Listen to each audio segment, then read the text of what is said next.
all about the money. I'ma hustle, go get it. Don't trip. I'ma always be straight, never fucking with fake friends. Nah, never that. All about the money.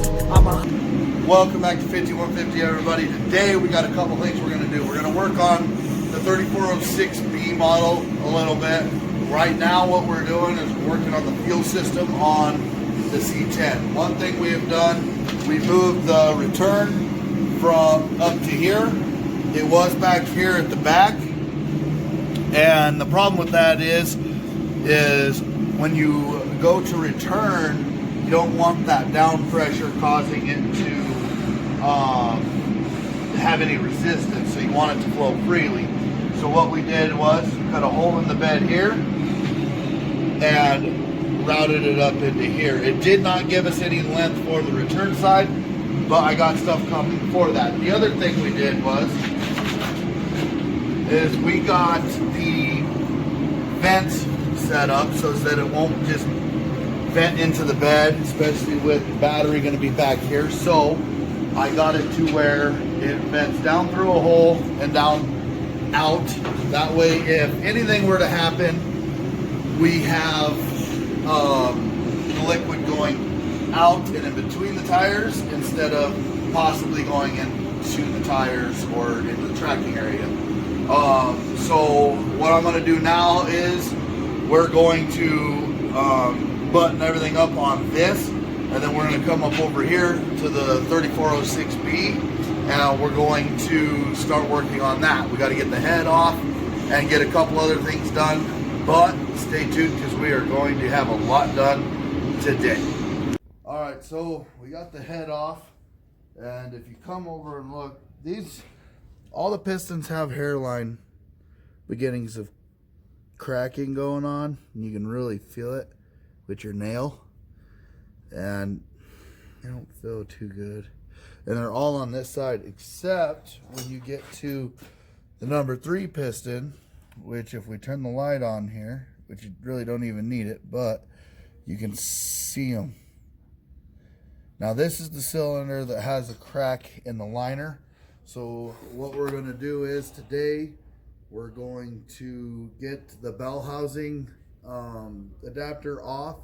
We're going to get it stood up on end so that we could get all the rods and mains loosened up so that we can get pistons out and start analyzing how bad this is. And then once we get all the pistons out, we will lay it back down, take the front cover off, and get everything apart at that point. So as of right now, it's turning into, the engine has probably been never touched and been in here for a long time, because everything I'm seeing is matching up with something that has had a lot of miles on it, a lot of wear. So what we're going to do now is start getting everything ready so that we can stand this engine up.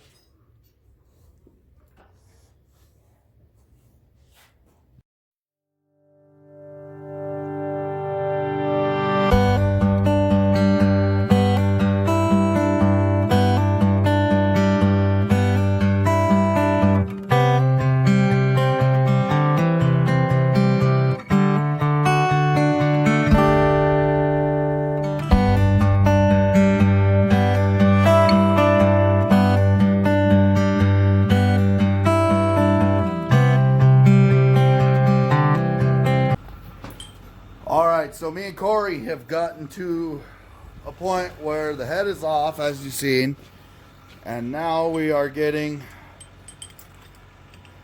the clutch off. Now we're going to get the flywheel out. The reason why we're going to get the flywheel out is so that we can get the adapter off. Once the adapter's off, then we're going to stand the engine straight up and down so we can get the rods loosened up and taken out.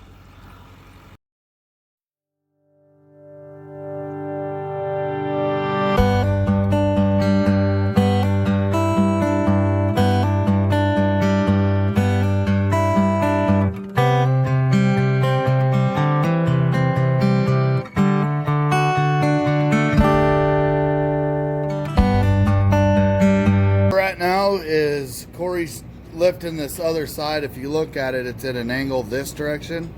He's going to lift that other side up and flat so that we can get pressure off of this, so that we can get that off. And then that will access us enough to be able to flip it up on end so that we can get rods out. And I want to be able to clean this up and get it ready for paint as well. Alright, so where we're at now is we got it stood up and down. It did kind of touch my baby, but we'll worry about that later. So what we're going to do now is we're going to get all these pistons out. And the way we're going to do that is we're going to undo this oil pump, and then all of these rods here are going to come out, every single one of them, so as that we can check the lengths on them, and then also be able to get the new liners and pistons in, and we'll show you those as we start going together with it. So as of right now, me and Corey are going to probably put this on a time lapse and start getting this done.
This one doesn't look bad. That one doesn't look too bad. And you look at this one, it's got corrosion in it. And that's because somewhere on this liner there is a crack. And I'm guessing it's right there. Maybe, I don't know. Right there it is. Right where that little bit of rust is, right there. So